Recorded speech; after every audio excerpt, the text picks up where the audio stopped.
강유정 대변인입니다. 이재명 대통령은 오늘 오후 한일의원연맹의 카운터파트인 일한의원연맹 회장 스가 요시히데 전 일본 총리를 접견했습니다. 스가 전 총리는 2023년 3월부터 일한의원연맹 회장을 역임하고 있으며 이번 방안에는 이시바 총리 안전보장 보좌관인 일한의원연맹의 나가시마 아키히사 간사장과 오오니시 켄스켄 운영위원장이 동행했습니다. 우리 한일의원연맹에서는 연맹 회장을 맡고 있는 주호영 국회 부의장과 더불어민주당 소속 민홍철 간사장이 자리를 함께 했습니다. 이재명 대통령은 스가 전 총리가 바쁜 국내 정치 일정 중에도 방한해 준 데 사의를 표했고 새 정부 출범 후 일한의원연맹의 첫 방한을 환영했습니다. 또한 한일 양국은 같은 앞마당을 쓰는 이웃집과 같은 관계라면서 상호 도움이 되는 미래지향적 관계로 발전해 나가길 희망한다고 했습니다. 스가 전 총리는 이 대통령의 취임을 축하한 후 일한의원연맹을 비롯한 일본 정계 모두가 국교 정상화 60주년을 맞이하는 뜻깊은 해에 한일 관계가 양국 정상의 리더십 아래 안정적으로 발전하는데 초당적 공감대가 있다며 평가하면서 앞으로도 양국 관계 발전을 위해 일본 국회 차원의 지원을 아끼지 않겠다고 말했습니다. 이 대통령과 스가 전 총리는 양국이 경제, 사회, 문화 등 다양한 분야에 걸쳐 교류와 협력을 확대 심화해 나갈 필요가 있다는 데 뜻을 같이 하고 현재의 엄중한 국제 정세 하에서 양국이 국익을 함께 증진해 나갈 수 있도록 앞으로도 각계각층에서 긴밀히 소통해 나가자 했습니다. 이상입니다. 참고해서 말씀을 드리자면요. 한일의원연맹은 주호영 국민의힘 의원이 회장을 맡고 있고 민홍철 더불어민주당 의원이 간사장을 맡고 있습니다. 그러니까 일한의원연맹은 일본 쪽의 의원연맹인 겁니다. 그러니까 일한 한일에 있어서 그 부분에 대한 오해가 없으시기를 바랍니다. 네, 혹시 질문 있으실까요? 네.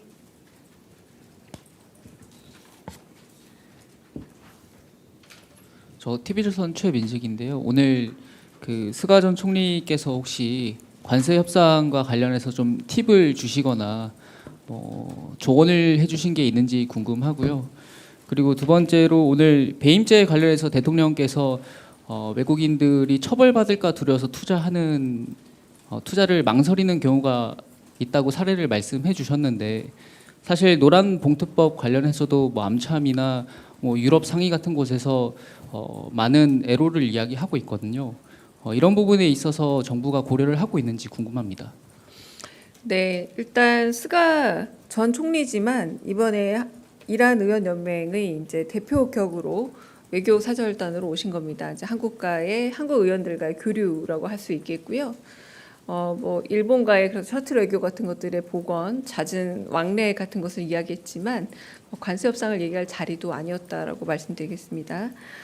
두 번째는 배임죄 관련해서 이 부분에 대한 자율성을 높여주고 그리고 배임죄에 대한 공포나 두려움이 없는 환경을 만들겠다는 대통령 말씀에 대한 질문을 하신 것 같은데 노란봉투법이라고 흔히 불리는 노조 관련 법 같은 경우는 통과를 할지언정 그 부분에 대한 또 유예 기간도 좀 있고요. 그 사이에 좀 어떤 부분에 있어서 한계가 있다면 충분히 조율할 수도 있는 법안이기도 합니다. 그리고 이 배임죄 관련된 부분은 오히려 공직기관 활력을 제고하고자 했던 며칠 전에 브리핑에서 말씀했듯이 오히려 감사라던가 혹은 혁신 조달 부분에 있어서의 그런 새로운 아이디어들이 되려 여러 가지 불분명한 혹은 불필요한 책임 문제로 위축되는 것에 대한 두려움과 같은 맥락입니다. 스타트업 같은 경우에도 두 번째 스타트업, 그러니까 한 번 실패하더라도 두 번째 재기가 가능하게 해야 된다는 같은 거의 맥락에서 좀 자율성 제고를 위한 방안이라고 보시면 되겠습니다. 다른 질문도 있으실까요? 죄송한데 저 뒤에 먼저 손 들으셔가지고요. 네. 네, 안녕하십니까. 요미우리 황웅재입니다. 혹시 그 셔틀 외교 관련돼 가지고 대통령께서 속히 일본에 와주셨으면 좋겠다 이런 초청할 수 있는 그런 스가 총리가요? 예. 그런 아. 입장인지는 모르겠습니다만 네네. 그런 말씀이 있으셨는지와 또 하나는 북한 관련돼 가지고 혹시 논의하신 게 있는지 그 마지막으로 한미일 안보 협력 관련돼서 이 인도 태평양 전략 같은 부분에 대한 아마 어려우셨을 그 자리가 아닐 수도 있습니다만 그런 논의가 혹시 있으셨는지 궁금합니다. 네, 제가 비공개 대화 중에 한 일화를 말씀드리자면 원래는 지난해에는 한국에서 축구 대회를 하고 올해는 일본에서 하던 거 이거 좀 바뀔 수도 있습니다. 하여튼 서로 의원들이 축구를 서로 하는데 한국의 실력이 월등하다 뭐 이런 얘기가 오가는 자리였습니다. 그러니 관세라던가 뭐 이렇게 혹시 조금 민감할 수 있는 이야기들은 오가지 않고 외교적으로 훈훈한 이야기들이 오간 자리였다라고 보시면 될 듯합니다. 네.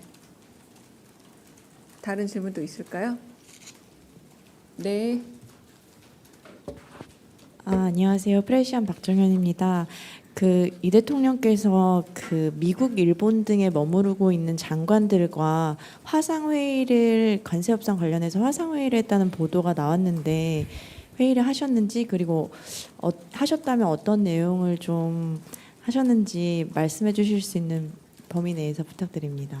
네, 제가 알기로 3시 이후부터 화상회의는 있었다는 걸로 알고 있고요.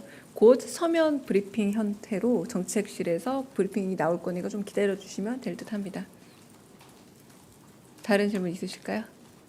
네. 네, 대변인님 JTBC 이승환 기자입니다. 오늘 스가 전 총리 만남에서 혹시 이제 셔틀 외교 복원을 지난 한일 정상회담 때 얘기를 하셨다 보니까 대통령께서 방일하는 일정에 대해서 혹시 좀 논의하신 부분이 있는지 궁금합니다.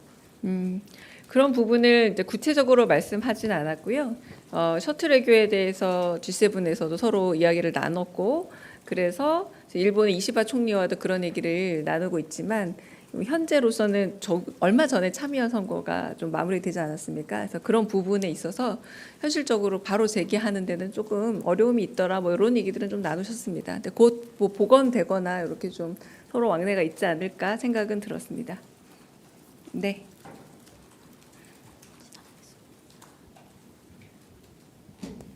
네, 대변인님 채널A 홍지은입니다. 박관천 정책관 내정자는 혹시 어떤 사유 때문에 보직이 변경됐는지 궁금하고요. 그다음에 피지 보면 뭐 필요시 차장의 임무를 병행한다 이렇게 되어 있는데 이건 어떤 의미일지도 좀 궁금합니다. 안타깝지만 제가 임명 사유 내지는 인사에 관해서 제가 뚜렷이 알고 있지 않아서요. 네, 특히 이제 비서관급 인용에 대해서는 제가 정확하게 사정을 잘 모릅니다. 네, 대답드리기 어렵습니다. 네. 다른 또 질문 있으실까요? 네. 네, 대변인님 KBS 이희연입니다. 관세 협상 관련해서 정책실장님도 좀 설명을 해주셨지만 또 오늘 또 이제 러트닉 상무장관이 우리 정부의 최선의 최종적인 안을 가져오라고 했는데 이에 대해서 또 오늘 대통령실 내에서 이런 제안과 관련해 좀 부정적인 기류가 있었다는 보도도 있었어서 좀 관련해서 좀 설명해 주실 수 있는 부분이 있으면 좀 설명해 주시면 감사하겠습니다. 부정적인 기류나 이런 것들은 제가 안에 있어서 잘 모르겠고요. 일단 아까 말씀드렸다시피 먼 곳에 계신 분들하고 같이 화상으로 연결해서 회의가 진행된 걸로 알고 있고요. 그래서 그 결과에 대해서 곧 서면 브리핑이 나오니까요. 이제 그 서면 브리핑을 보시는 게 가장 정확하지 않을까 싶습니다. 네. 다른 또 질문 있으실까요? 네. 네, 대변인님 뉴스원 한재준인데요.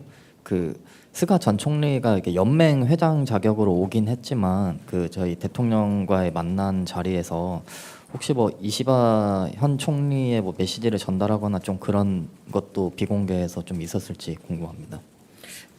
그러니까 특별히 기억에 남는 메시지는 없었습니다. 그러니까 외교적으로 서로 안부를 묻는 정도, 이 정도는 오갔던 것 같습니다.